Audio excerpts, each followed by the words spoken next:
साथियों, नमो बुद्धाय, जय भीम, जय भारत, जय संविधान। मैं हूँ मूलचंद गौतम। आप देख रहे हैं डॉक्टर अम्बेडकर एजुकेशन। साथियों, आज मैं चर्चा करूँगा जो बीजेपी का नारा है, अब की बात 400 पार। अब की बात 400 पार क्यों और कैसे, इस विषय में चर्चा जानना अति आवश्यक है। क्योंकि बीजेपी सरकार जो बोल रही है अब की बात 400 पार, किस लिए बोल रही है, इस विषय के ऊपर विचार करना है। पहले आप वीडियो ये देखिएगा, उसके बाद में मैं बतलाता हूँ। SC/ST मुर्दाबाद मुर्दाबाद मुर्दाबाद, SC/ST मुर्दाबाद मुर्दाबाद मुर्दाबाद। एक ही नारा, एक ही नाम, जय श्री राम, जय श्री राम। एक ही नारा, एक ही। मेरी बात श्री ब्रजेश सिंह यादव जी से हो रही है साहब।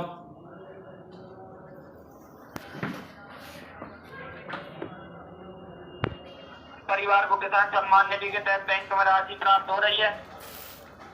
भाजपा कार्यालय से कौन बोल रहे हैं, एक बार दोबारा परिचय दें आप। सर, मैं कार्यालय से प्रदीप दांगी बात कर रहा हूँ। प्रदीप दांगी जी, बोलो का कह रहे भाजपा का पूछ रहे भाजपा का। सर, आपको किसान सम्मान निधि के तहत योजना का लाभ मिल रहा है? हमको नहीं मिल रहा किसान सम्मान निधि का लाभ। अडानी अंबानी को लाभ मिल रहा है ना, अडानी अंबानी को लाभ मिल रहा है, हमको तो नहीं मिल रहा है। गुजरात के व्यापारियों को लाभ मिल रहा है, किसानों का कर्जा माफ़ नहीं हो रहा, किसानों पे की फसलों का दाम नहीं मिल रहा, किसानों को फसलों का मुआवजा नहीं मिल रहा। 400 की टंकी 1200 में मिल रही है। पिछड़ा वर्ग की जाति की जनगणना नहीं हो रही। मध्य प्रदेश में 55 लाख पढ़े लिखे बेरोजगार घूम रहा है, उनका योजनाओं का लाभ नहीं मिल रहा है। जी सर, बिल्कुल आपकी राय लेने के लिए कॉल किया गया। राय लेने के लिए दांगी जी, आप पिछड़ा वर्ग के ही हो क्या, आप सामान्य में आते हो? सर, पिछड़ा वर्ग में। तो पिछड़ा वर्ग में 54% आबादी को मध्य प्रदेश में 14% आरक्षण दिया जा रहा है। हम लोग ओबीसी महासभा की तरफ से भी हम लोग लड़ाई लड़ रहे हैं। आपका पिछड़ा वर्ग के लिए क्या दे रही भाजपा सरकार? कितने टिकट दिए हैं मध्य प्रदेश में पिछड़ा वर्ग के लोगों को आपकी भाजपा सरकार ने? कितने मंत्री बनाए, कितने विधायक बनाए, कितना बजट दे रहा है? कर्जा माफ हो गया किसानों का? काय खुद लगे हो जबरदस्ती धर्म की चाशनी चटा रहा है भैया। दांगी जी, परेशान मत हो हैं। और ये देश में आरक्षण खत्म किया जा रहा है। 24 के बाद देश में चुनाव बंद हो जाएंगे। तानाशाही चल रही है, गिराई सरकार गिरा रहा है, बनी बनाई।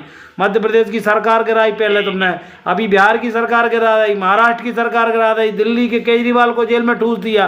कितनी तानाशाही करेगी भाजपा? नहीं, गाँव में नहीं घुस पाएंगे नेताओं में जूतों की माला डालेंगे गाँव में। और आप फोन मत लगाना दांगी जी मेरे नंबर पे, और किसी को मत लगाना। अगर तुम खानदानी आदमी हो तो घर बैठो, अपने बच्चों को भविष्य बर्बाद मत करो, खुद को भविष्य तो कर ही रहा है बर्बाद। जो गुजरात के 4 व्यापारी देश को लूट रहा है, अडानी अंबानी देश को बेच रहा है, मोदी अमित शाह देश को खरीद रहा है, और योजनाओं का लाभ दे रहे हो हैं। 400 की टंकी 1200 में दे रहे। मेरी राई 2021 में 8000 रुपये कुंटल बिकी थी, आज मंडी में मेरी 4200 रुपये राई बिकी है। 4 गुनी दुगनी राय आप कह रहे थे ना रेट हो रही किसानों की। काय खिलाने लगे हो भैया? उद्योगपतियों की सरकार चल रही है जी। दांगी जी, समझ में आ गई कुछ कि नहीं आई? जी सर, आपका गुस्सा जायज है। गुस्सा नहीं है, क्या ही देखो मोदी से न तुमरे जब मोहन प्यारे से जनता मूर्ख बना वो बंद कर दे। आप समझ गए कि नहीं? जनता में भारी आक्रोश है, तुम ईवीएम से खेला कर रहे हो। अगर मोदी जी ने अगर सरकार भारतीय जनता पार्टी इतनी मर्द है तो आप ईवीएम से चुनाव बंद करा के बैलेट पेपर से चुनाव करा लो, आपको पता चल जाएगा। दांगी जी, आप जबरदस्ती आप 10,000 रुपये महीना में बैठ गए कंप्यूटर पे, हेलो जी हम फीडबैक ले रहे हैं। काय को अपने भविष्य बर्बाद कर रहे हो? पिछला वर्ग के दलित आदिवासियों को गुलाम बना रहे हैं मध्य प्रदेश के। मणिपुर में इतनी महिलाओं के साथ अन्याय, वहाँ जब मोदी नहीं पहुँचे तुमरे हैं, महिलाओं को नंगा घुमाया जा रहा है, जेलों में डाला जा रहा है, थानों में पीटा जा रहा है। दांगी जी, अब मत लगाइयो फोन आपसे, ठीक है? कच्ची बात समझ में आई? जी सर। हाँ ठीक है, धन्यवाद। बिल्कुल समझ में आई सर। फैला दीजिए, पूरे देश में हड़कंप मचना चाहिए। आज जो इलेक्शन कमीशन पूरे गांव-गांव में बैनर लगा रहा है, दिखा रहा है कि ये बैनर लगा के ईवीएम मशीन में गड़बड़ी नहीं है, फलाना है, ठीक चुनाव है। दौड़ की गाड़ी में तिनका थोड़ी देर पहले गोपाल जी ने कहा था अगर तुम्हारी मशीन ठीक है तो तुम्हारी 15 लाख मशीन कहाँ है? वो 15 लाख हमें मशीन दिखाओ, तुम दिखाओ तुम्हारी मशीनें कितनी आई हैं। अरे चोरा, शर्म करो, डूब मरो। प्यारे देशवासियों, हाथ जोड़ के विनती है, तूफान मचा दो। 1 महीना बचा है, फौजी आपके साथ हैं, पूरे हिंदुस्तान की सेना ने बेल्ट कस लिया। बेल्ट कसा हुआ है क्योंकि सीमा से हम आ चुके हैं। अब देश के जो स्वास्थ्य का ध्यान रखते हुए हम पूरे देश के अंदर जितने भी सैनिक हैं इसको पारदर्शिता से ईवीएम मशीन को हटाएंगे, बैलेट पेपर से इलेक्शन करवाएंगे।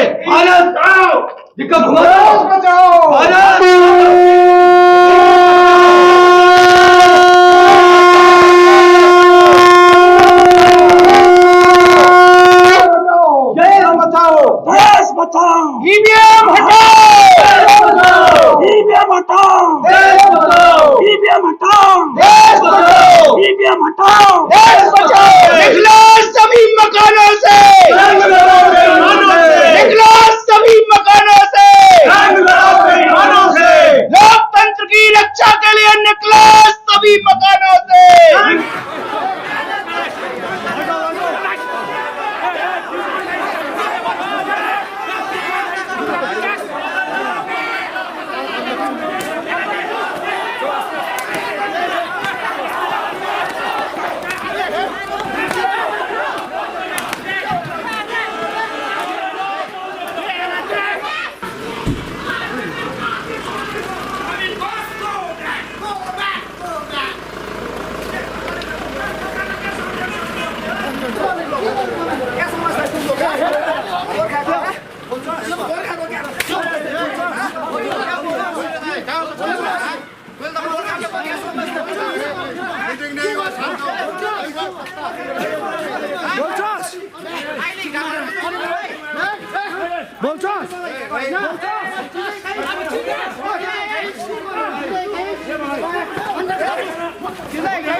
आपका बात मान लिया ना। गोरखा को क्या समझ रखा है तुम लोग? हाँ? गोरखा को क्या समझ रखा है? क्या बोला था? क्या बोला था? क्या बोला था? तो भाई हाथ लगाए,